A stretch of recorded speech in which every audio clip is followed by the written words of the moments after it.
Guys, நம்ம வீட்டில் உள்ள கோழி தான் இது. இது சாவை. இது வந்து என்ன கோழி வகைன்னு கண்டுபிடிங்க பார்ப்போம்.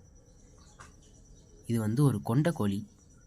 கொண்ட கோழினா மண்டையில் ஸ்பைக் வச்சுருக்க, இதுதான் அந்த கொண்ட கோழி. இது வந்து ரொம்ப நாங்கள் வந்து இப்போ ஒரு 3 வருஷத்துக்கு மேலேயே கோழி வளர்த்துக்கிட்டு இருக்கோம். இத்தனை வருஷமாக நாங்கள் பார்க்கவே இல்லை. இதை இப்போ தான் ஃபஸ்ட்டாக பார்த்தோம். அதை பார்த்தோன்னே வாங்கியாச்சு. தலைவன் வந்து இப்போ தான் விடையாக இருக்கான்.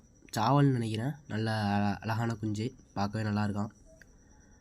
அதே மாதிரி இவனுக்கு ஒரு நல்ல பேர் வைக்கணும்.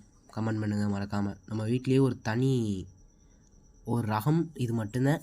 மற்றெல்லாம் நம்மள்ட்ட கருங்கோழி நிற்கிது, நாட்டுக்கோழி நிற்கிது, பிரிவு நாட்டுக்கோழி நிற்கிது, இது எல்லாமே நிற்கிது. ஆனால் நம்மள்ட்ட வந்து ஒரு கொண்ட கோழி அப்படின்னு வந்து இதுதான் ஃபஸ்ட்டு.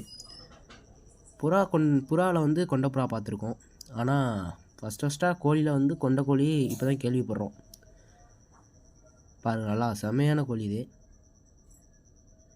எப்படி இருக்குன்னு மறக்காமல் கமெண்ட் பண்ணுங்கள். உங்கள் வீட்டில் இருந்தால் மறக்காமல் கமெண்ட் பண்ணுங்கள்.